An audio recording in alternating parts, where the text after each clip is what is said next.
नमस्कार मंडळी, स्वागत आहे तुमचं मराठी एक्सप्रेस आपल्या लोकप्रिय चॅनलमध्ये। मंडळी, आज आपण अंतरवाली सराटी या गावामध्ये आहोत। अंतरवाली सराटी येथे मनोज जरांगे पाटील यांची पत्रकार परिषद झालेली आहे आणि या पत्रकार परिषदेच्या नंतर त्यांनी आंदोलनाची पुढची दिशा स्पष्ट केलेली आहे आणि त्या आंदोलनाच्या पुढच्या दिशेमध्ये आता असं सांगण्यात येतं की नेत्यांना कुठल्याही पक्षातील नेत्यांना ए पासून झेड पर्यंत कुठल्याही पक्षातील नेत्यांना आता गावामध्ये प्रवेश केला जाऊ देणार नाही। प्रवेश बंदी नेत्यांसाठी करण्यात आलेली आहे। पण तत्पूर्वी महाराज इकडे आपल्या सोबत आहेत, जे पहिल्या दिवसापासून मनोज जरांगे पाटील यांच्या सोबत आहेत। महाराज नमस्कार, स्वागत आहे तुमचं। काय नाव तुमचं? गणेश महाराज बोचरे, साष्ट पिंपळगाव। गणेश महाराज बोचरे साष्ट पिंपळगावचे रहिवासी आहेत आणि सध्या ते अंतरवाली सराटी या गावामध्ये आहे। मंडळी, अंतरवाली सराटी या गावामध्ये गेली 40 दिवसांपासून कीर्तनांचा कार्यक्रम गेल्या 40 दिवसांपासून कीर्तनाचे कार्यक्रम आयोजित केले जातात आणि या कीर्तनांच्या कार्यक्रमाच्या दरम्यान असंख्य महाराष्ट्रातील सर्व दिग्गज कीर्तनकार तसेच गायक वादक गुणीजन मंडळींचे कीर्तन इकडे पार पडले आणि या सगळ्या कार्यामध्ये गणेश महाराजांचं प्रचंड मोठं योगदान आपल्याला बघायला मिळालं। ज्यावेळेस कीर्तनं झाली त्यावेळेस गणेश महाराज कंप्लीटली इकडे त्या नियोजनात व्यस्त होते। त्यांच्या मार्गदर्शनाने खूप सारे कीर्तनकारांनी इकडे कीर्तन सेवा दिली, खूप गावकऱ्यांनी देखील यामध्ये खूप कष्ट घेतले। तर महाराज काय सांगाल या सगळ्या गोष्टींमध्ये? गेली 40 दिवस मागचे 40-50 दिवस इकडे कीर्तनांचे कार्यक्रम झाले, महाराष्ट्रातले सगळे दिग्गज कीर्तनकार इकडे येऊन कीर्तन करून गेले, त्याबद्दल काय सांगाल? आपल्या या आंदोलनामध्ये वारकरी संप्रदायाची ताकद आणि वारकरी संप्रदाय सर्व मराठा समाजाच्या पाठीमागे उभा राहावा याकरता आणि हे कीर्तनाचं जे ध्येय धोरण आहे, म्हणजे मी तुम्हाला स्पष्टपणे सांगतो की जरांगे पाटलांचे जेवढे आंदोलन आतापर्यंत झालेले आहेत, जेवढे म्हणून मग त्यामध्ये माझ्या जन्मभूमी साष्ट पिंपळगावमध्ये 109 दिवसाचं आंदोलन झालं, ते राज्यव्यापी होतं। त्यानंतर गोरीगांधार या गावामध्ये आंदोलन झालं, त्यानंतर भांबीर या गावामध्ये आंदोलन झालं, त्यानंतर वडीकाळे या गावामध्ये आंदोलन झालं आणि हे जे आंदोलन आहे हे जरांगे पाटलाचं 5वं आंदोलन आहे मराठा समाजाला न्याय मिळण्याकरता। आणि ज्या आंदोलनामध्ये सरकारने आपल्या समाजाला वेळ मागितला, जरांगे पाटलाला वेळ मागितला, त्या आंदोलनामध्ये जरांगे पाटलानं त्या दिलेल्या वेळामध्ये काय करावं म्हणून त्यांनी आमच्याशी संलग्न होऊन की महाराज या दिलेल्या वेळामध्ये काय करावं, आपण काहीतरी बाकीच्या गोष्टी करण्यापेक्षा, चिल्लर गोष्टी करण्यापेक्षा, त्याच्या टिंगाळ्या टवाळ्या करण्यापेक्षा आपण काहीतरी संत विचाराची देवाणघेवाण आपण महाराष्ट्राला देऊ, हरिनामाचा आणि हरिनामाचा जागर आपण करू आणि त्या माध्यमातून लोक जागृत करू, म्हणजे लोकही जागृत राहतील, संत विचारही भेटतील। म्हणून त्यांनी ही संयोजना कायम प्रत्येक आंदोलनात हेच केलं। आम्ही आमच्या गावामध्ये तेच केलं, भांबिरीमध्ये तेच केलं, गोरीगंधारीमध्ये तेच केलं, वडीकाळ्यामध्ये सुद्धा तेच केलं। कारण प्रत्येक आंदोलनाचा मी साक्षीदार आहे त्यांच्या, कारण ते जितकं लढतात तितकं आपल्याला तरी लढता येत नाही, पण त्यांच्या संग राहून थोडंफार लढण्याचं काम आपण करतो। सहभाग तुमचा हिरिरीने आम्ही बघतो आहोत। गेल्या कित्येक दिवसांपासून तुम्ही इकडे तुमची सेवा देत आहात, गेल्या 40 ते 50 दिवसांपासून तुम्ही तुमची सेवा इकडे देत आहात। तर या दरम्यान बऱ्याचदा काही नियोजन करत असताना आता महाराज मंडळींची उपलब्धता म्हणा किंवा त्यांच्या तारखांमध्ये बदल झालेले असतील म्हणा किंवा इतर काही प्रॉब्लेम्स, कशा पद्धतीचे प्रॉब्लेम्स तुम्हाला फेस करायला लागले? प्रॉब्लेम दुसरा काही नाही। आम्ही काय केलं, अगोदर सुरुवातीला 40 दिवस सरकारला दिल्यानंतर पाटलांनी, त्यानंतर 40 दिवसाच्या संध्याकाळच्या कीर्तनाचं आम्ही नियोजन केलं होतं। परंतु भानगड अशी झाली, प्रत्येकाला या कर्मभूमीमध्ये, या क्रांतिकारी भूमीमध्ये यावं वाटलं, या क्रांतिकारी भूमीचं दर्शन घ्यावं वाटलं, आपल्या वारकरी संप्रदायातल्या प्रत्येक महाराजांना सुद्धा, बरं का।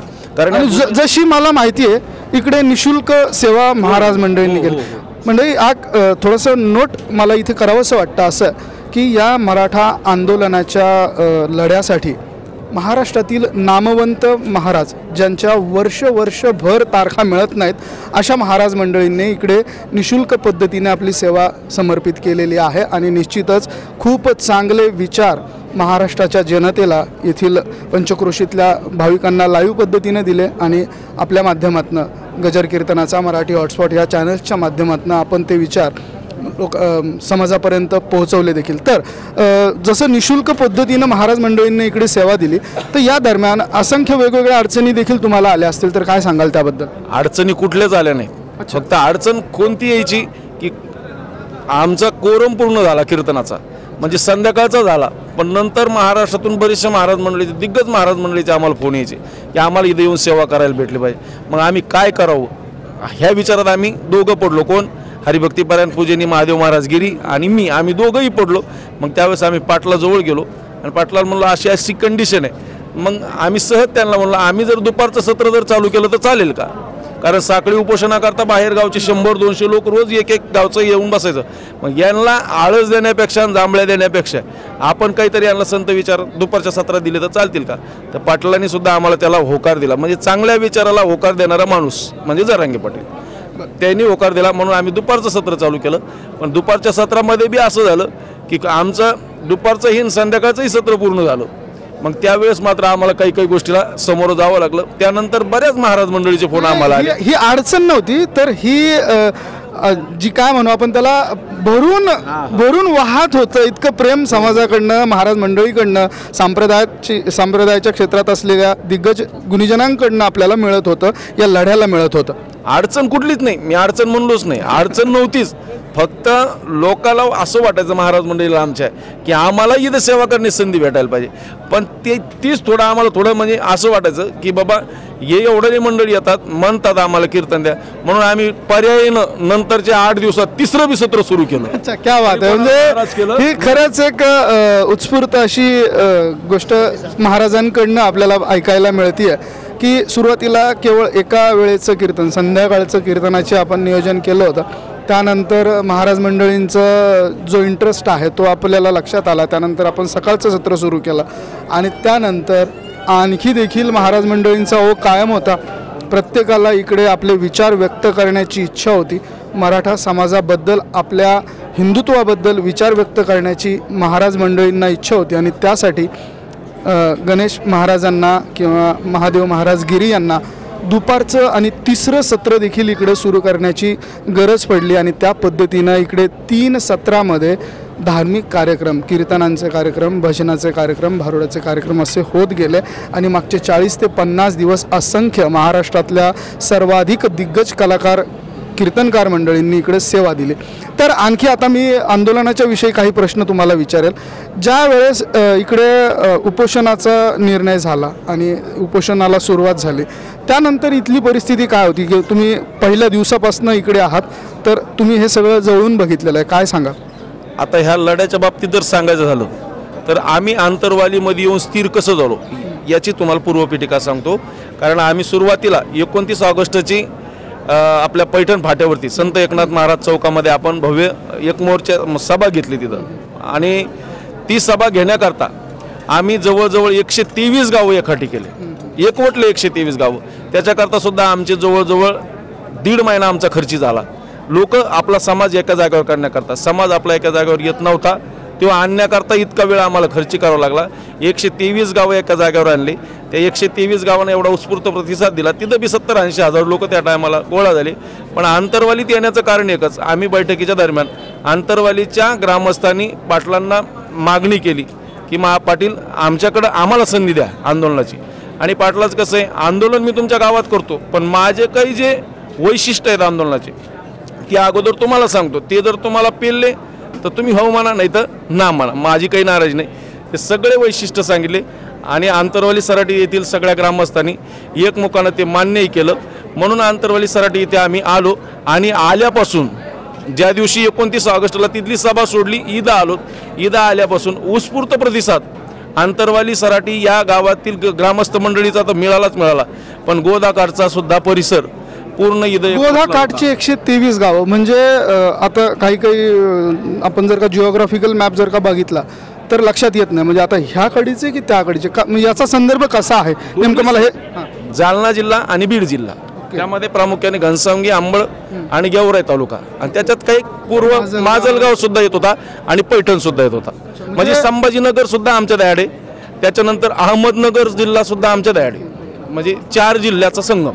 म्हणजे गंगेच्या काठचे जेवढेही गावं आहेत त्या गावांचा उल्लेख मनोज जरांगे पाटील आपल्याकडे करत असतात. म्हणजे गंगथडीचे 125 गावं म्हणजे ही ती गावं आहे, 123 गावं माफ करा. तर दोन्ही बाजूची ती गावं आहेत आणि त्या गावांमधनं हा सगळा लढा सुरुवातीला उभा करण्यात आला. बरं, आता हा इतका व्यापक पद्धतीनं लढा होतो, तुम्ही इकडचं व्यासपीठ सांभाळता, तर काय सांगाल इकडे कशा पद्धतीचा ओघ आहे मराठा बांधवांचा? कसे बांधव इकडे येतात आणि काय काय गोष्टी इकडे घडतात?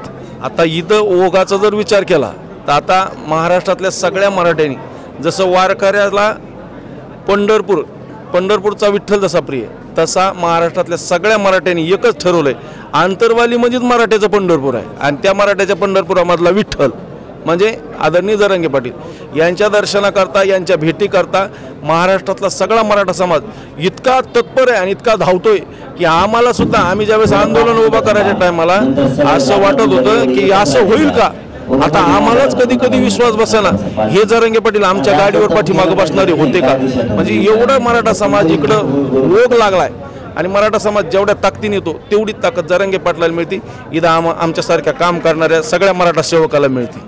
म्हणजे इथं म्हणजे येणारा मराठा अतिशय उत्साहाने येतो आणि इथं आल्यानंतर उत्साहानं वापस. आता तुम्ही एक गोष्ट सांगितली महाराज की आमच्या गाडीवर मागे बसणारे मनोज जरांगे पाटील, आता निश्चितच ते आता गाडीवरती तर त्यांना बसणं शक्यच नाही, आता ते वेगळ्या तर ह्या ट्रान्झॅक्शनबद्दल काय सांगालो. म्हणजे याच्यातही खूप उत्सुकता आहे लोकांना खूप उत्सुकता आहे की यार खूप मोठमोठ्या गाड्या आता जरांगे पाटलांच्यासाठी तयार असतात, तर त्या गाड्यांचं काही मोह किंवा असं काही काय वाटतं तुम्हाला. नाही, अजिबात नाही. त्याच्या बाबतीत तर जरांगे पाटील एवढे समाजाशी संलग्न नाही आणि एवढा मोठा झालेला माणूस. मी म्हणतो छत्रपती शिवाजी महाराजाचे आपण इतिहास जर बघितला, छत्रपती शिवाजी महाराजाचे मंदिर आपल्या महाराष्ट्रात कुठं नाहीत, पण प्रत्येकाच्या हृदयपटलावरती छत्रपती शिवाजी महाराजाचं मंदिर आहे. तसंच झालंय आता मनोज जरांगे पाटील लोकाला माहीत नव्हते असं नव्हतं, पण आता प्रत्येकाच्या हृदयात मनोज जरांगे पाटलांनी आपलं मंदिर केलेलं आहे. त्याच्यामुळं मनोज जरांगे पाटील हे व्यक्तिमत्व असं आहे, आम्ही पहिल्यापासून बघतोय.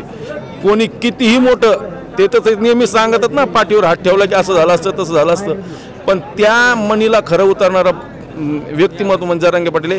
एवढ्या मोठ्या गाड्यात फिरतात तरीसुद्धा अजूनही आमच्यासारखे जे तळागाळातले जे लोक आहेत, जे त्यांच्यासोबत कायम आहेत, अजून त्यांच्यासोबत त्याच पद्धतीनं ते अजूनसुद्धा शेअर करतात. म्हणजे तो माणूस कायम जमिनीवर राहणार आहे. बरं, आजची जी दिशा आता मनोज जरांगे पाटील यांनी मराठा समाजाच्या समोर व्यक्त केलेली आहे की ज्या पद्धतीनं आपण आता गावबंदी ही नेत्यांना केलेली आहे, तुम्हाला काय वाटतं हे कशा पद्धतीनं याचे परिणाम आता ह्या नेतेमंडळींवरती बघायला मिळतील. 100% नेते मंडळीवर एवढे परिणाम होणार आहेत. आणि आज पाटलांनी आज ते जाहीर केलंय, पण समाज एवढा जागा आहे शरद दादा की समाज पहिल्यापासूनच गाव बंद करून ठेवले. कित्येक फ्लेक्स याच्या आधी देखील लागलेले आहेत. हो, भरपूर, जवळजवळ मी म्हणतो अर्धा महाराष्ट्र बेतलाय आता त्यांनी. फक्त लोकाला जरांगे पाटलाच्या आदेशाची गरज होती, म्हणजे प्रिंट छापून रेडी करण्यात आलेल्या होत्या. आज त्याची मुहूर्तमेढ रोवल्या जाणार आणि ते फ्लेक्स आज लागले. माझ्यापर्यंत सगळे लागलेले दिसतील तुम्हाला. कित्येक अशा नोट्स येतील आणि फोटोज येतील की आता इथे गावबंदी झाली. तशा काल परवापासून त्या फोटोज आणि त्या येतच आहेत, पण आजच्या नंतर आता हे अधिकृतरित्या घोषित झालं असं आपल्याला म्हणायला हरकत नाही. बरं, आता हे जे नेते मंडळी इकडे येण्याचा प्रयत्न करतील किंवा मग आम्ही ते त्यांच्या स्टाईलमध्ये उत्तर दिलं आहे त्यांनी जरांगे पाटलांनी की खुंबा मारला की ते गोदाकाठच्या पलीकडे जातील, तर तुम्ही कशा पद्धतीनं बघता या गोष्टींकडे. काय होईल नेमकं आता येणारा काळ निवडणुकांचा आहे, शिवाय आंदोलनाचा आणि आरक्षणाचा विषय खूप महत्त्वाचा आहे. हे बघा, आता या महाराष्ट्रातल्या सगळ्या राजकीय पुढाऱ्याला मराठ्याच्या रोषाला सामोरं जावंच लागणार आहे. मराठ्यांनी तो रोष व्यक्त सुद्धा सुरू केला तो. आणि आमच्या गुळचे आमचे सरपंच आहेत, माजी सरपंच, त्यांनी सगळ्यात पहिले गावात कार्यकर्त्याला म्हणजे त्या गावकऱ्यांनी गुळचच्या ग्रामस्थांनी सगळ्यात पहिली सुरुवात गुळचपासून झालेली आहे. हा बरं का, त्यांनी सुरुवात केली. मग आता मराठ्याच्या रोषाला राजकीय पुढाऱ्याला सामोरं जावंच लागणार आहे. फक्त आम्ही या व्यासपीठावरून एक जरांगे पाटलाचा एक कट्टर जवळचा माणूस म्हणून मी सुद्धा विनंती करणार लोकांना, रोषाला त्यांना सामोरं जावंच लागणार आहे, रोष त्यांना व्यक्त करून घ्यावाच लागणार आहे. फक्त आंदोलनाला काहीतरी काळ लागल असा रोष व्यक्त करू नका. नाही शांततेच्या मार्गाने आंदोलन करा. म्हणजे ते कशा पद्धतीनं केलं गेलं पाहिजे असं तुम्हाला वाटतं. शांततेच्या पद्धतीनं म्हणजे राजकीय पुढारी आला की गावकऱ्यांनी म्हणून असं उभं राहायचं. आपलं जसे मूक मोर्चे काढले तसं तुम्ही इकडे येऊ नका. त्यांची गरज त्यांना आपली गरज नाही तर आपली आम्हालाही त्यांची गरज नाही ना, नेत्याची पुढऱ्याची आमदार खासदाराची. शांततेच्या पद्धतीनं फक्त तुम्ही आता तिकडे जा, तुम्ही आले आतमध्ये तर रोषाला सामोरं जाता, हाताचे इशारे करून फक्त आपण त्यांना माघारी पाठवण्याचं काम इथून पुढे करणार आहोत. बरं, तर आता या सगळ्या गोष्टींमध्ये मनोज जरांगे पाटील यांच्याबद्दल आता तुम्हाला त्यांची पार्श्वभूमी त्यांचा इतिहास निश्चितच सगळा माहिती आहे. तर कुठल्या अशा गोष्टी आहेत की मला वाटतं त्या आतापर्यंत आणखी जगाच्या समोर आलेल्या नाहीत तुमच्या दृष्टिकोनातून? काय काय गोष्टी त्यांनी याच्या आधी केल्या? आमच्याकडे एक थोडीशी माहिती आहे की ते काही वर्षांपूर्वी काँग्रेस या पक्षामध्ये होते आणि एक पुस्तकाचा वाद निर्माण झाला होता. राष्ट्रमाता जिजाऊंच्या बद्दल जेम्स लेनचं ते पुस्तक होतं 2003 साली. हां, तर त्याबद्दल तुम्हाला माहिती असेल तर तुम्ही सांगा काय ती घटना होती? जेम्स लेनने जिजामाताबद्दल चुकीचे शब्द वापरले होते. तर त्याचं काँग्रेसचं सरकार होतं त्यावेळेला त्यांना ते भूमिका पटली नाही म्हणून त्यांनी युवक काँग्रेसचे ते जिल्हाध्यक्ष होते. तर त्यांनी ते जिल्हाध्यक्षपदाचा राजीनामा देऊन आपला निषेध व्यक्त केला होता. पुण्यामध्ये तशा पद्धतीचे आंदोलनं झाली होती आणि त्या आंदोलनामध्ये मनोज जरांगे पाटील हे सहभागी झालेले होते आणि ते झाल्यानंतर तिथे काँग्रेस म्हणजे ज्या पक्षाचे ते होते त्या पक्षाने कुठलीही भूमिका न घेतल्यामुळे त्यांनी तो राजीनामा दिला होता अशी माहिती सध्या वेबवरती छापून आहे. तर ही माहिती याबद्दल मग त्यांच्या असं लक्षात आलं की आपलं स्वतंत्र एक व्यासपीठ असावं म्हणून त्यांनी शिवबा संघटनेची स्थापना केली आणि शिवबा संघटनेच्या मार्फत त्यांनी ज्वलंत सामाजिक जे प्रश्न जे सतावत आहेत ते स्वतः संस्थापक होऊन त्यांनी ते म्हणजे कुणी आपल्याला दाबण्याचा प्रयत्न करू नये म्हणजे त्यांनी जवळजवळ 2003 पासून ते आज 2023 20 वर्ष झाली त्यांचा जो संघर्ष आहे आज जे आपण त्यांना उदयास बघतोय तर ते आजचं नाही आहे. म्हणजे त्याच्या मागे 20 वर्षाचा संघर्ष 20 वर्षाची तपश्चर्या आहे. जसं 29 ऑगस्टला त्यांनी उपोषणाला बसले लाठीचार्ज झाला आणि ते मोठे झाले असं नाही. त्यांचे फार मोठे आंदोलनं झाले आणि तेही अशा शांततेच्या मार्गाने केले त्यांनी. कोपर्डीच्या भगिनीवर जे हे झाला होता अन्याय अत्याचार झाला होता त्यालाही वाचा त्यांनी फोडली होती. त्यांच्या कार्यकर्त्यांनी अहमदनगरला त्या आरोपींवर हल्ला केला होता. त्यावेळेला ह्या व्यक्तीने म्हणजे आपल्या संघटनेमुळं आपल्या आदेशामुळं या लोकांनी हल्ला केला म्हणून ते जे 30 महिने ते युवक जेलमध्ये होते तर यांनी शपथ घेतली होती की मी जोपर्यंत ह्या सगळ्यांना मी घरी सोडून आणत नाही तोपर्यंत मी घरी जाणार नाही. आणि अक्षरशः 30 महिने त्या व्यक्तीने संभाजीनगर असेल बीड असेल इथे राहून जी भाजी भाकरी भेटेल कुणाच्याही मित्रा परिवाराच्या नातेवाईकाच्या घरी जाऊन राहून त्यांनी 30 महिने ते जोपर्यंत सुटत नाही. एक वेळ अशी आली होती असं माझ्या ऐकिवात आहे त्यांच्या गावी ते गाडीमध्ये गेले होते पण त्यांनी शपथ 30 महिने जाणे न घेईपर्यंत जी शपथ घेतली होती तर ते गावात गेले होते तर ते गाडीच्या खाली उतरले नव्हते.